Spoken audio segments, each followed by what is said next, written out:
Hi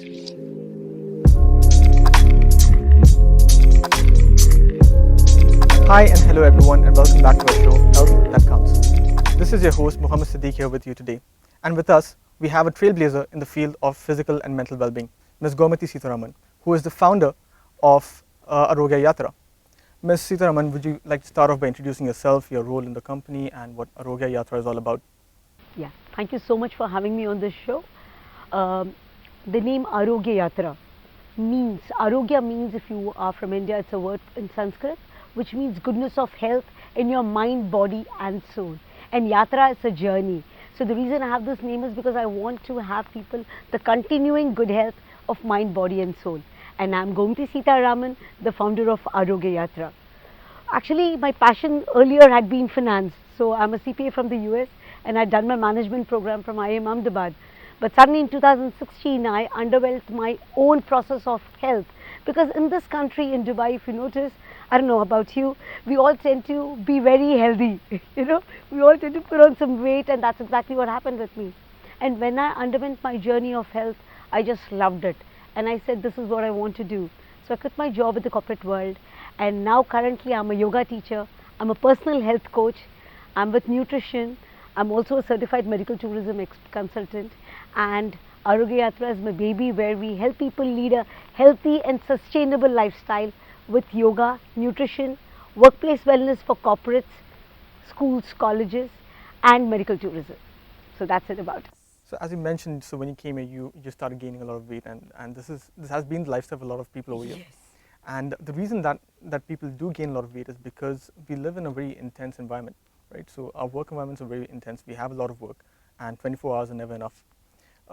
So in such a lifestyle, it's difficult to divide time between professional life and then leave some time out for yourself, for your leisure activities and working out, etc. So how important do you think that yoga or any physical activity to keep yourself is for our lifestyles, for our physical and mental well-being? And also, how important do you think, and how do you think we could balance this physical, this professional and personal life? Work-life balance. Oh, I love that question. The reason being is people first need to be aware that they need to have a work-life balance. I come from India, so where people think working long hours is great. If you actually see a lot of countries, they finish their work on time, or they just finish it for the day. The work is never over, let's be honest. We are working, the industries are growing, our work is always going to be there. But they put a stop to it and they say, now it's family time, or now it's time for me time. You could be bachelor and you could say, I have me time. But we, for some reason, I don't know why, we love working, and we eat our office time, our work time into our personal time. So, but nowadays people are getting conscious about it, because it's not just yoga or anything. For us to have a fulfilled life, how would you have a fulfilled life? A fulfilled life is when you spend quality time at work. So let's assume you spend 10 hours at work, but if you aren't productive, that's not going to help you. But when you have a work-life balance, you suddenly realize that you are great at work, because you are happy at home. You're spending time with your wife, children, or even with your friends if you're alone. You're a student, or you could be working. You could be away from your family when we are all in Dubai, going out and meeting your friends, having a walk at the creek park. All this gives you a lot of pleasure, but we need to make time out for it. How do we do it? By organizing ourselves, but by trying to plan our day better, by trying to say that this is my priority, I have to complete this work today, this can wait tomorrow. I put a deadline, let's say I finish work at 6:30 max, I close it for the day. And now I say, this is my time. I go, I either, just have a cup of tea. I love it. I sit in my balcony, lot of plants. I have a lot of plants there. My friends call it an Amazon. I sit there with my cup of tea and just breathe. And that gives me so much pleasure. Simple things can give you pleasure. Playing a game with your child will give you a lot of pleasure. But we need to do it. We need to be consciously taking efforts to do it. And this will not only help your mental health, it will make you more productive, it will make you more attentive, alert. And yoga does that, because yoga is a combination of physical and mental health. By breathing, by your pranayams and meditation, you take care of your mental health, and by stretches and asanas, you take care of your physical health. And by spending time and doing all these small things, you are happier. And that's what counts, I feel, in the long run.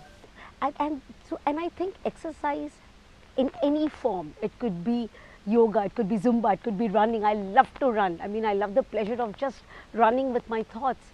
There are so many things. People love going to the gym, lifting up weights, anything. But exercise or fitness has to be part of your life. It's like your sleep, eating, reading, you know, exercise has to be part of our regular life. And that makes it much more effective, is what I feel. Okay, you spoke about how Indians lead their lives. I would say most South Asians would lead their lives in a similar way, and how the rest of the world leads their life. Which of the two do you think is the right way or is the better way? Because obviously, the South Asians don't lead their life by choice because they have a lot of responsibilities back home, right? And a lot of the Europeans, the Western world, does not have as much responsibilities. But then, yes, both of them do have pros and cons. Which one do you think is the better or right? Actually, there is no right way, because like you said, we have responsibilities also. So we need to hold on to our jobs. We need to be assured that we have our jobs there. But the thing is, we can balance it out. Like I said, is what needs to be done. Don't pick up, you know, when I work with my business coach, he says prioritize your jobs under the rate of 1, 3 and 5. What is the one most important thing that you need to do? What is the other next 3 important things that you need to do in the day? And what are the 5 things that you need to do, which can be postponed, which can wait? But what happens is they are the easiest things to do. So we end up doing it. And then we always think the biggest task is left for us, and then we start doing it towards the end of the day, which takes up time, and then you say, oh, I have to complete it, I can't leave it. Rather do the first big task, eat the frog, finish it off, and then you'll realize this task I can't postpone it. For that we need to be a bit disciplined, we need to be a bit organized, and the most important thing is we should want to do it. See, where you want to do it, no, it's you know, this saying is genuinely very useful. Where there's a will, there's a way. You know, it's a very old cliched saying, but let me tell you, I have seen it and I use it personally, that if I want to do something, I will find all the time under the world to get that task done, or to find time to do it. But if I don't want to, I'll find the silliest and the lamest excuses not to do it. So yes, again in the West, they don't pick up, or they may not do it. See, we don't know, we can't judge anybody, but I could talk for myself to say that if I want to lead a life balance, or if I want to maintain a right balance, work is important. If I get a call at 9, and if it's of utmost priority, I'm not going to put the phone down and say I won't listen, I won't handle it. I will handle it. But you're not going to get a 9 o'clock emergency every day. It's going to be once in a while, which is fine to do it, but you can't make that your lifestyle. You can't have a 9 o'clock emergency every day. That means you're not doing your job well at work. So you need to work on that. Final question. I'm going to wrap up the interview after this. We were recently hit by the global pandemic, and this is the first one that we had in living memory. Uh, because of this, we were confined in our limited spaces because of the lockdowns that were imposed. A lot of people were impacted mentally because of not being able to meet a lot of people outside, not being able to go outside. We are social creatures, right? So we need to meet people, we need to interact, we need to socialize in general. But not being able to do so has impacted a lot of people mentally. And mind you, pandemic was not the same for everyone. Some Yes. people were quite comfortable with lockdowns. It was more like a family vacation. Some people were not, because they had financial issues. So in such a scenario, in such a situation, how much do you think would yoga be able to help your situation? You know, that's a very nice question, because yoga helps you maintain your sanity if you constantly practice it. But sometimes, you know, it's very difficult to talk to a person who doesn't have a job and who doesn't know how he's going to getting his next food, to tell him to do yoga. You know, he's going to say, just go take a walk. I have to, you know, find out jobs, or I have to do things. But the idea is, if you can actually sit and talk to a person saying, so that's the reason why we have to make this a conscious habit every time. You cannot just isolate it with pandemic. See, if what happens, why do we eat every day? Because it's a habit. And from when we've grown up, we know we eat every day. We take a shower every day, right? So exercise, not just yoga. Yoga is just one form of exercise. You have plenty of form of exercises. Yoga is one of my favorites. So I do it because it takes care of both the physical and the mental health. So that's why I'm quite partial towards yoga. So let's assume a person practices yoga, just breathing. He manages to clear a lot of stress in his head. I'm not saying it will be great, but it will certainly be easy for him. He'll be able to handle the situation a lot better than a person who is not doing it. Okay, because what happens is when you are consciously breathing, consciously taking care of your mind, because everywhere it's the mind that is driving us. If you notice, when you're alone at home, they say the empty mind is a devil's workshop. You get all sorts of thoughts into your head when you're not doing anything and sitting at home. But if you're able to hold on to your mental health by doing yoga, by breathing, by doing your meditation and physical exercises, I would say, when you're physically exhausted, also you feel good. You're able to sleep better at night.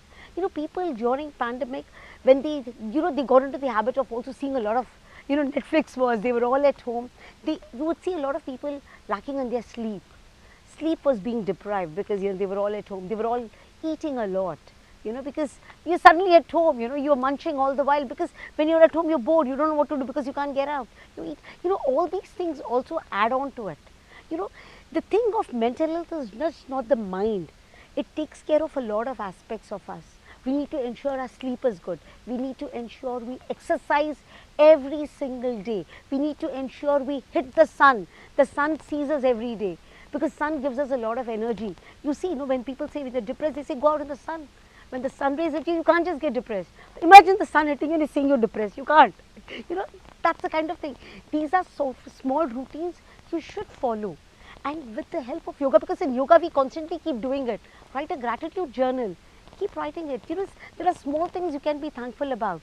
And when you are thankful for the smallest things in life, you will be able to, I'm not saying this happens overnight.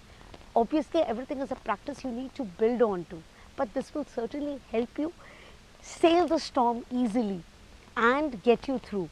Even right now with the pandemic opening up, I keep telling officers, don't have it only still work at home. Get the hybrid model in, because people need to see each other. They need to connect and talk with each other. Like you mentioned, we're all social animals.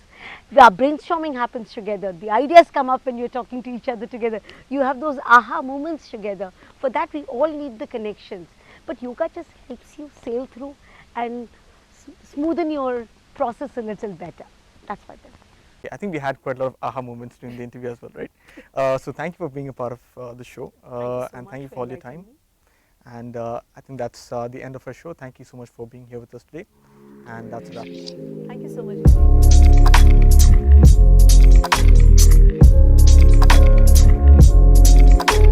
much.